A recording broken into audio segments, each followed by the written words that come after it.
Transparency Advocacy for Development Initiative, TADI, has charges the EFCC, police and DSS to arrest and prosecute the Minister of State for Petroleum, Timipre, Sylva. Director of Compliance, TADI, Comrade Adamu Kabir Magzu, alleged that the Minister of State for Petroleum, Timipre, Sylva, academic document was forged or stolen, that any person exposed to have been involved in any form of criminality must be brought to book.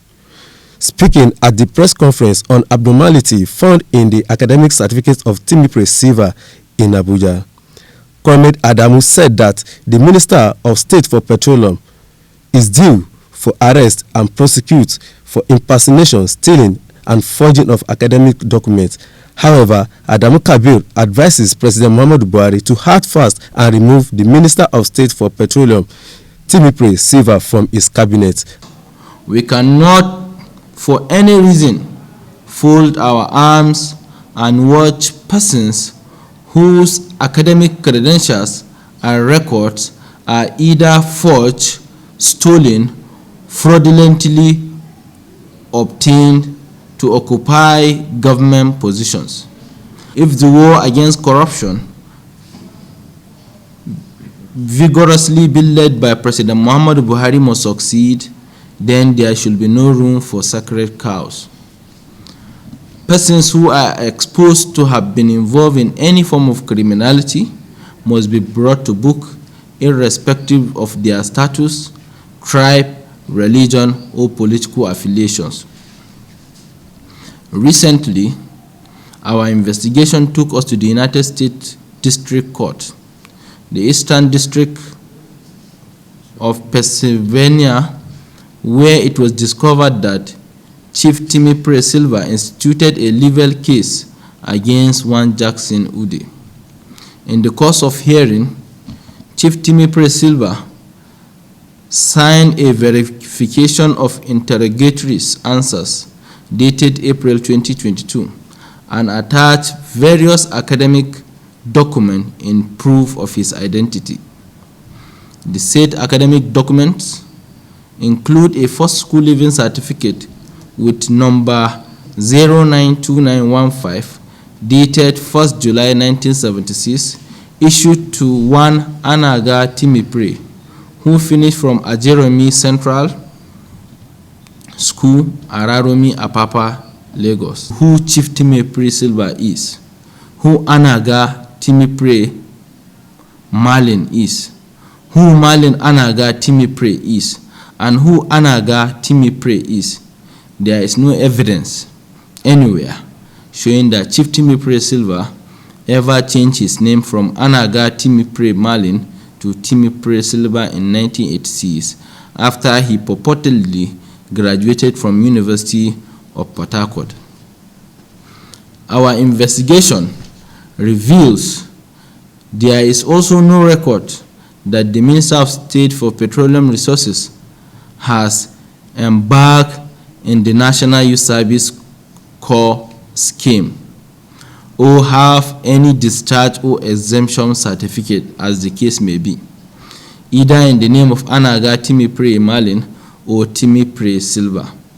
The question we, as well as other anti-corruption crusaders and all well-meaning Nigerians, are asking is, who is Chief Timipre Sylva? You are talking of EFCC. Of course, we have had a very good working relationship with the EFCC, and we always urge them to do more for the benefit of our society. As we all know, a lot of politicians fraudulently obtain resources which they use to prosecute election. But we are, as during our last meeting, we have had cause to bring this issue on the, because what we learned, the EFCC don't have enough manpower across the 36 states of the Federation, including FCT Abuja, to investigate things that are happening as regard to political activity. When you look at the Northwest, I think the EFCC have only 2 offices, one in Sokoto and one in Kaduna. when you look at and one in Kano, I think they have 3 offices in the Northwest. This is not enough. They need to do more. There is need for each and every office of the EFCC in every state and every local government, so that they will serve as watchdogs of the society, so that they will be seeing what is happening and ensuring that those that are contesting election have no issues of corruption hanging on their neck, or they have not diverted public funds to use it to prosecute election, or if need be, a law should be made in which anyone that is answering, that is accused of even though our law made it that in such a way that anyone is presumed innocent until proven guilty. Any evidence we have at our disposal as regard to inconsistencies in academic records of individuals, especially serving government officials, we used to call attention to the government as well as to the public. And as you can see, in the case of Chief Timipre, we have instituted a case in the Federal High Court drawing attention to the fact that his certificates contains, there were a lot of discrepancies and inconsistencies in his certificate. And all this while, we didn't know, not until when he presented them before the United States District Court in the Eastern District of Pennsylvania. That's when we got to know. That's why in April 2022, that's why we, as a civil society organization, we took it upon ourselves to bring the issue to the public glare.